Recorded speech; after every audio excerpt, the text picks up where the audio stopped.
অঞ্চলত শৰণীয়া কছাৰী জনগোষ্ঠীৰ লগতে আন আন জনগোষ্ঠীয়ে সুদীৰ্ঘ ৭০টা বছৰত কোনো সা সুবিধা নাপালে।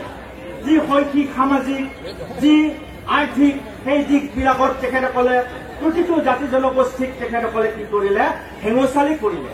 গতিকে আমি এইটোই ক'ব পাৰো যে সেই হাগ্ৰামা হৈছে এখন ডুবন্ত নাও।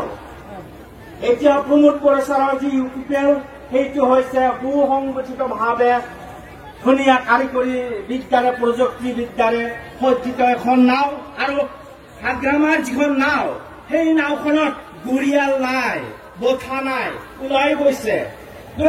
গুৰিয়াল আৰু বঠাবিহীন নাৱে কেনেকৈ আমাক লক্ষ্যত উপনীত কৰা হয়। সেই প্ৰমোদ বৰছাৰৰ যি নেতৃত্ব সেই নেতৃত্বত আমি আগবাঢ়ি যাব লাগিব।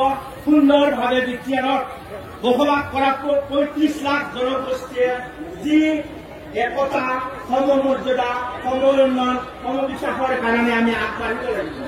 আমাৰ ইউপিএৰ মত হ'ল one vote, one change, one job.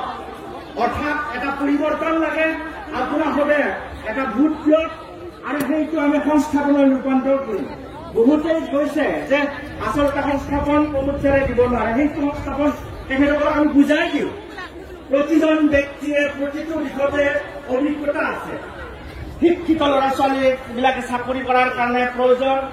খেতিয়ক এজনে এখন আমি নাঙল বাদ দি আমি ট্ৰেক্টৰৰ প্ৰয়োজন আছে। আৰু খেতিয়কসকলে কি কৰিব লাগিব, পাৱাৰ পাম্পৰ জৰিয়তে আমি পথাৰত খেতি কৰিব লাগিব।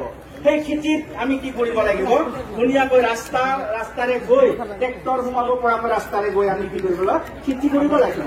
আৰু এটা খেতি নহয়, আমি ৩টা খেতি কৰিব লাগিব।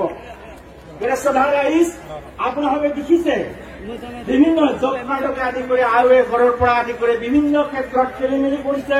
তেখেতসকলৰ যি PCDCৰ চেয়াৰমেন, তেখেতসকলৰ যি চালি চামুণ্ডা,